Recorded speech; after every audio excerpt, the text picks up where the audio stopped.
আসসালামু আলাইকুম প্রিয় দর্শক, গত বছরের 19 নভেম্বর প্রধান উপদেষ্টা একটা নিয়োগ দেন। সেই নিয়োগটা হলো ওনার রোহিঙ্গা সমস্যা ও অগ্রাধিকার প্রাপ্ত বিষয় সংক্রান্ত হাই রিপ্রেজেন্টেটিভ। এই হলো পদ। মানে রোহিঙ্গা সমস্যা করবে দেখবেন উনি, আর সেই সঙ্গে দেখবেন ওনার অগ্রাধিকার প্রাপ্ত বিষয়াবলী, মানে একটা জটিল ডেফিনেশন। কিন্তু এরকম একটা পদে নিয়োগ পান যে ব্যক্তি, তার নাম হলো মিস্টার খলিলুর রহমান। এবং ওনার নিয়োগ নিয়ে আমি প্রথমবারের মতো দেখেছি যে ফ্রান্সে অবস্থানরত সোশ্যাল অ্যাক্টিভিস্ট ওনাকে বলতে চাই। উনি খুব মানুষকে উদ্দীপ্ত করতে পারেন, মানুষকে উত্তেজিত করতে পারেন, মানুষকে প্রভাবিত করতে পারেন। মিস্টার পিনাকি ভট্টাচার্য, আমি প্রথমবারের মতো দেখলাম যে খলিলুর রহমানের নিয়োগ নিয়ে উনি বেশ উচ্ছ্বসিত প্রশংসা করলেন এবং বললেন একটা কাজের কাজ হয়েছে, একজন খুব যোগ্য ভালো লোককে প্রধান উপদেষ্টা নিয়োগ দিয়েছেন।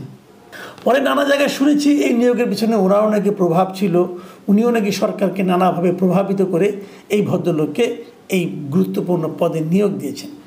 এবং তারপর খলিলুর রহমান কী করেছেন না করেছেন এগুলি নিয়ে নানা ধরনের কথা আছে, প্রশংসা আছে, সমালোচনা আছে, বিতর্ক আছে, সন্দেহ আছে। এক একজন এক এক কথা বলেছেন। সেই সমস্ত বিষয় যেহেতু অমীমাংসিত, কাজে সেগুলো নিয়ে আমি আর ওভাবে কোনো আলোচনা করতে চাই না।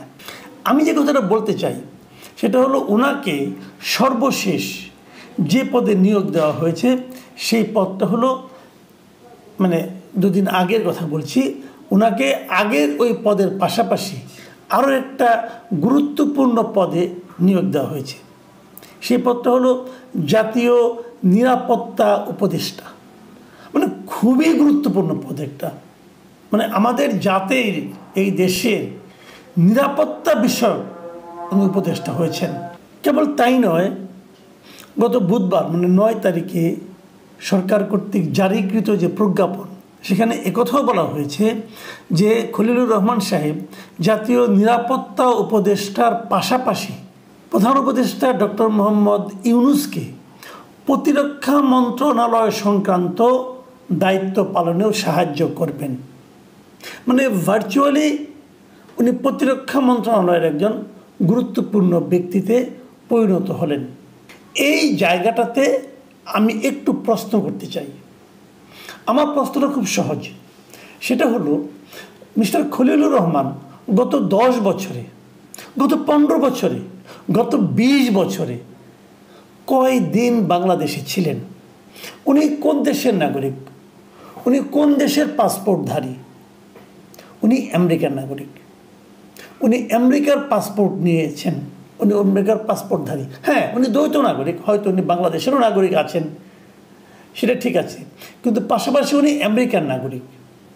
আমেরিকার নাগরিক যদি আপনি হন, তাহলে কিন্তু যেহেতু আপনি নাগরিক, অন্য একটা দেশ থেকে নাগরিকত্ব অর্জন করছেন, অ্যাপ্লিকেশন করে নাগরিকত্ব নিচ্ছেন। আমার নিজেরই 2 ভাই আমেরিকার নাগরিক, কাজে বিষয়টা আমি জানি।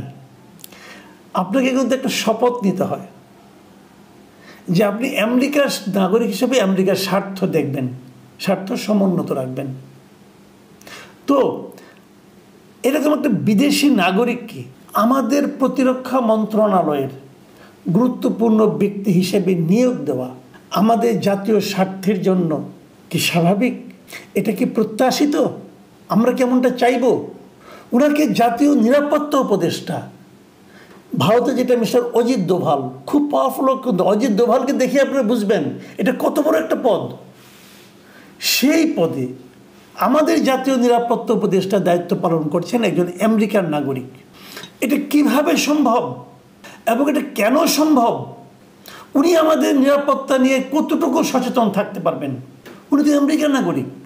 আবার আমেরিকার একজন নাগরিকের কাছে আমাদের প্রতিরক্ষা ব্যবস্থা, প্রতিরক্ষার বিভিন্ন গোপন, প্রতিরক্ষা মন্ত্রণালয়টা এমন একটা মন্ত্রণালয় যে এই মন্ত্রণালয়ের যে ব্যয়, মানে মিলিটারি বলেন, আপনি আর্মি বলেন, নৌবাহিনী, বিমান বাহিনী, এখানে কী ব্যয় করে সেটা নিয়ে জাতীয় সংসদে পর্যন্ত প্রশ্ন করা হয় না।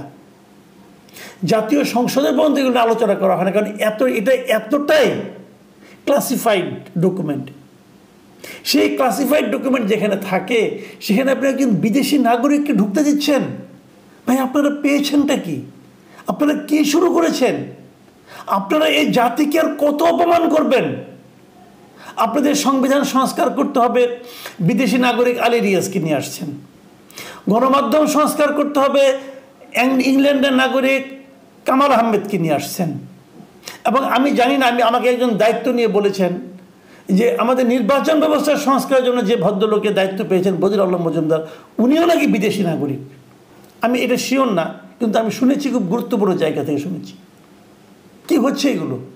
আবার এর মধ্যে একজন দেখলাম বিশেষ পরামর্শক নিয়োগ করা হয়েছে, পলিটিক্যাল পার্টিগুলির সঙ্গে আলোচনা করবেন, সেই মুনির হায়দার সাহেব, উনিও আমেরিকান নাগরিক। হচ্ছেটা কি? ওনার উপদেষ্টা মণ্ডলীতে এখানেও আমেরিকান নাগরিক আছে। আমি আর এত ডিটেলে যেতে চাই না। প্রধান উপদেষ্টাও দ্বৈত নাগরিক কিনা জানি না, বলতে পারবো না।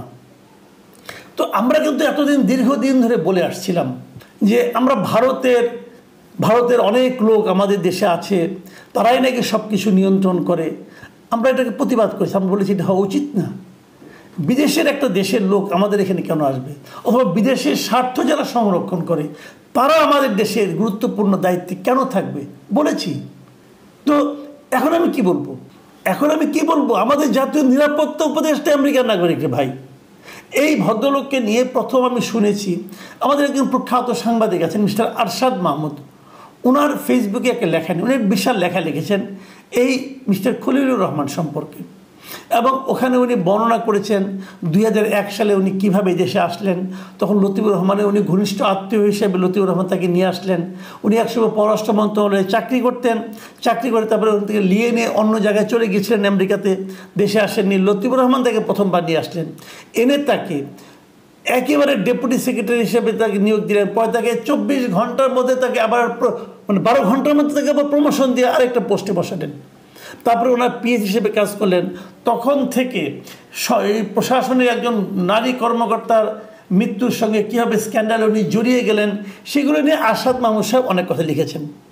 পরবর্তী সময়ে আরশাদ মাহমুদ সাহেব আমার সঙ্গে একটা টক শোতেও এই একই অভিযোগ উনি করেছেন যে এই ধরনের একজন সন্দেহভাজন লোককে এই সরকার গুরুত্বপূর্ণ পদে কেন বসিয়েছে। সেটাও আজকে প্রায় 1 সপ্তাহের মতো হয়ে গেছে। এ নিয়ে কেউ কোনো প্রতিবাদ করেনি, না আরশাদ মাহমুদের ওই ফেসবুকে, না আমার এই টকশোতে। তার মানে আমরা ধরে নিতে পারি এই ঘটনাটা আসলে সত্য। এর মাঝে দেখলাম গত 11 তারিখে এই ভদ্রলোককে নিয়ে ভারতের বহুল আলোচিত, এটা আওয়ামী লীগের আমলে বহুল আলোচিত অনেক রিপোর্ট করেছিলেন এখানকার একজন রিপোর্টার, ইন্ডিয়ার একটা online north east news, mister Chandan Nandi. উনি আওয়ামী লীগের ব্যাপারে, আওয়ামী লীগের শেখ হাসিনার ব্যাপারে অনেক রিপোর্ট করেছেন, যেগুলো নাকি ওই সময় আমাদের আন্দোলনের সময় অনেক কাজে লেগেছিল। তিনি একটা রিপোর্ট করেছেন যে Bangladesh NSC national security adviser scandal, Khalilur Rahman was mixed up with a woman murdered by her husband in Dhaka in 2001, যে কথা একটু আগে আমি বললাম। উনিও রিপোর্ট করেছেন, সেখানে উনি ওই মহিলার, ওই ভদ্রলোকের, ওই মহিলা যিনি হাজব্যান্ড ছিলেন, যিনি নিজেও আত্মহত্যা করেছিলেন, তাদের আত্মীয় স্বজনের বরাত দিয়ে খলিলুর রহমান সাহেবকে একভাবে চিহ্নিত করেছেন। যেভাবে চিহ্নিত করেছেন সেটা আমাদের জন্য সম্মানজনক নয়, এটা ইন্টারন্যাশনাল মিডিয়াতে চলে গেছে। কিন্তু তারপর তাকে নিয়ে আমার আরও গুরুত্বপূর্ণ জায়গায় বসানো কী কারণ থাকতে পারে? আর সেগুলো যাই হোক, এটা তাদের ব্যাপার, ওটা নিয়ে আমি অত মাথায় ঘামাচ্ছি না। কিন্তু আমার বক্তব্যটা হলো, প্রতিরক্ষা মন্ত্রণালয়ের মতো সেন্সিটিভ মিনিস্ট্রির দায়িত্ব একজন বিদেশি নাগরিককে আপনি কী করে দিলেন, এইটা আমার কাছে ক্লিয়ার না। আমি শুনেছি এখানে নাকি পিনাকি ভট্টাচার্যের বিশাল প্রভাব ছিল, তো ওনার ব্যাপারটা নিয়ে আমি খুব একটা মাথায় ঘামাই নাই, কারণ উনি নিজেও তো আধা দেশি আধা বিদেশি। উনি প্যারিসে আসেন, ওখানে বসে উনি প্যারিসের অ্যাসাইলাম নিয়েছেন নাকি আশ্রয় নিয়েছেন নাকি নাগরিকত্ব পাওয়ার চেষ্টা করছেন, আমি ঠিক স্ট্যাটাসটা ওনারা জানি না। তবে এটুকু শুনেছি যে উনি এখন ওখান থেকে দেশে আসতে পারবেন না। আসতে গেলে নাকি উনি যে জিনিসটা ওখানে প্রার্থনা করছেন, নাগরিকত্ব, সেটা নাকি হবে না, নষ্ট হয়ে যাবে। এই জন্য ওখানে আসবেন না, ওখানে থাকবেন। ওনার কাছে ফ্রান্সের নাগরিকত্বটা কী পরিমাণ গুরুত্বপূর্ণ ভাবুন একবার, যে সম্পূর্ণ অনুকূল পরিবেশ থাকা সত্ত্বেও তিনি দেশে ফেরার কথা ভাবছেন না, কারণ ওরা ফ্রান্সের নাগরিকত্ব দরকার। এই যে লোকগুলো যে আপনার গাছেরটাও খায় তলারটাও কুড়ায়, ওখানেও থাকবে এখানেও থাকবে, কিছু হলেই ওখানে চলে যাবে, এদের কোন দেশের প্রতি কোনো মায়া নেই, কোনো মায়া নেই। ওই যে বলে না যে মা অসুন্দর, অতএব যে সুন্দর একজনকে পেয়েছে তাকে মা ডাকা শুরু করেছে, এরা হলো এই টাইপের লোক। এই যে বাংলাদেশ, এখানে থাকা যায় নাকি? এত ঘিঞ্জি একটা, মানুষগুলি কেমন দেখতে কুৎসিত, এরকম একটা ভাব এদের আর কি। বাংলায় কথা বলে দরকার নাই, আমি বরং পশ্চিমা দেশে আরাম এসে থাকি, শ্যাম্পেন খাবো, ওখানে বসে বসে সাদা চামড়া লোকজনের সঙ্গে হাসি ঠাট্টা করবো, কি সুন্দর পরিবেশ। এরা হলো ওই মানসিকতার লোক, নিজের মাকে এরা কুৎসিত মনে করে বিদেশে পড়ে থাকে। এরা বলতে পারতো আগে যে হাসিনারা বলে আমরা কথা বলতে পারি না, অতএব আমরা দেশে আসবো না। এখন তো আর কোনো সমস্যা নাই, ওইখানে বসে বসে বিভিন্ন লোককে ব্ল্যাকমেল করে তাদের দ্বারা তারা কাজ আদায় করে নেয়। এটাই আমরা দেখছি। তা নাহলে খলিলুর রহমানের মতো লোক এত বড় পদে কি করে যায় এবং একের পর এক প্রমোশন পায় এবং প্রতিরক্ষা মন্ত্রণালয়ের মতো সেন্সিটিভ মিনিস্ট্রির দায়িত্ব তাকে দেওয়া হয়, আমি বুঝে উঠতে পারি না। প্রিয় দর্শক, আমি মনে করি এ নিয়ে সরকারের একটু বিবেচনা করা উচিত। আমি সরকার প্রধানকে বলবো, আপনি এই কাজটা ঠিক করেননি। প্রথমত, আপনি দ্বৈত নাগরিকত্ব যারা পেয়েছে তাদেরকে দেশে এনেও ঠিক করেননি। দ্বিতীয়ত, যদি এনেও থাকেন তাদেরকে ছোটোখাটো দায়িত্ব দেন, এরকম সেন্সিটিভ মিনিস্ট্রিতে দিয়ে আপনি একটা মহা অন্যায় করেছেন। এবং আমি নিশ্চিত এই জন্য আপনাকে পরবর্তী সময়ে সমালোচনার মুখে পড়তে হবে এবং আপনাকে জবাবদিহি করতে হবে। এবং আপনি এটা জবাব দিতে পারবেন না, কোনো লজিক আপনাকে জবাব দিতে দেবেন, আপনি পারবেন না। আপনি কী বলবেন ভাই? দেশের প্রতি দায়িত্বহীন ব্যক্তিরাই কেবল এ ধরনের কাজ করতে পারে।